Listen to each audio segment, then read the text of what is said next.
रात में जब भी हम आसमान में देखते हैं तो हमें हजारों करोड़ों टिमटिमाते हुए तारे नज़र आते हैं। कुछ बेहद ही ब्राइट लाइट से चमकते हैं, वहीं कुछ डिम लाइट से चमकते हैं। अगर ढूंढने को बैठें तो हमें हर स्टार में हजारों अंतर दिखाई देंगे, पर एक चीज़ जो हर स्टार में कॉमन है वो है इनके काम करने का तरीका, यानी स्टार मैकेनिक्स। हमारे सन से लेकर यूनिवर्स के सबसे बड़े स्टार ST218 तक, एक रेड जायंट स्टार से लेकर एक न्यूट्रॉन स्टार तक, सब स्टार मैकेनिक्स को ही फॉलो करते हैं। तो आज के इस वीडियो में हम इसी टॉपिक से रिलेटेड क्वेश्चंस जैसे कि स्टार स्टेबल कैसे रहते हैं, डिफरेंट टाइप के स्टार्स का फॉर्मेशन कैसे होता है और इनका अंत कैसे होता है, इनको डिस्कस करेंगे। तो बिना समय गवाए आइए शुरू करते हैं आज का ये सफ़र।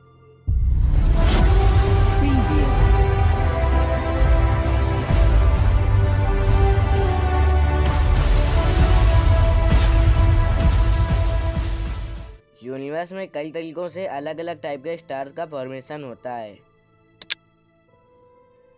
जब स्पेस में किसी भी जगह पर काफ़ी ज़्यादा इंटरस्टेलर क्लाउड्स मौजूद होते हैं, जिन्हें नेबुला भी कहा जाता है, उन क्लाउड्स में छोटे छोटे बैग टाइप स्ट्रक्चर्स होते हैं।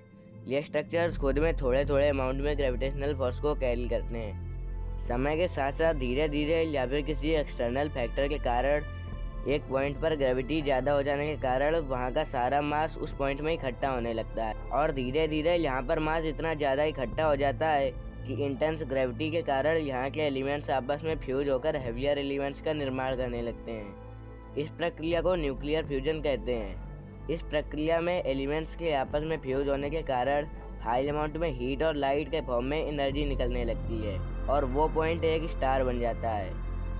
क्लाउड में मौजूद मैटर की मात्रा के हिसाब से अलग अलग मास के स्टार बनते हैं। जब भी कोई दो सुपरमैसिव प्लैनेट्स आपस में टकराते हैं तो दोनों का मास मिलकर एक डेंस स्ट्रक्चर का निर्माण करता है, और न्यूक्लियर फ्यूजन स्टार्ट हो जाने के कारण वो भी एक स्टार बन जाता है। जब दो मैसिव स्टार्स आपस में टकराते हैं, अगर उन दोनों स्टार्स का मास काफ़ी ज़्यादा हुआ तो वो डायरेक्टली ब्लैक होल में कन्वर्ट हो जाते हैं, या फिर अगर दो न्यूट्रॉन स्टार आपस में टकराते हैं तो भी वो एक ब्लैक होल का निर्माण करते हैं। और ब्लैक होल्स भी आपस में टकराकर मैसिव से सुपर मैसिव और सुपर मैसिव से हाइपर मैसिव में कन्वर्ट होते रहते हैं।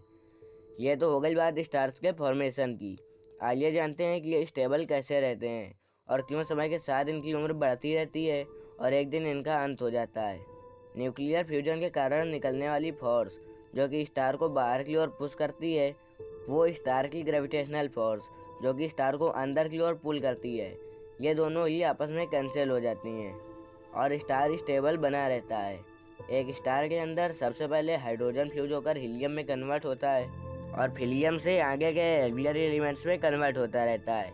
फिर एक समय ऐसा आता है कि कोर में आयरन बचता है, और आयरन के बहुत ज़्यादा डेंस होने के कारण वह उसे और भी ज़्यादा हेवियर एलिमेंट्स में बदल नहीं पाता है, जिससे न्यूक्लियर फ्यूजन स्टॉप हो जाती है, जिसके कारण ग्रेविटेशनल फोर्स को कैंसिल करने वाली कोई भी रेडिएशनल फोर्स बचती ही नहीं है, और स्टार खुद की ग्रेविटी में ही अपनी कोर में कोलैप्स हो जाता है, जिससे वह काफ़ी सारी एनर्जी एक एक्सप्लोजन के रूप में फेंक देता है, जिसे नोवा एक्सप्लोजन कहते हैं। इस वक्त एक्सप्लोजन में इतनी ज़्यादा एनर्जी निकलती है जितनी कि वो स्टार अपनी पूरी ज़िंदगी में भी नहीं निकाल पाता। अगर स्टार 1 से 2 सोलर मासेस का है तो वह अपनी एज हो जाने के बाद एक्सपेंड होना शुरू हो जाता है और एक रेड जायंट स्टार में कन्वर्ट हो जाता है,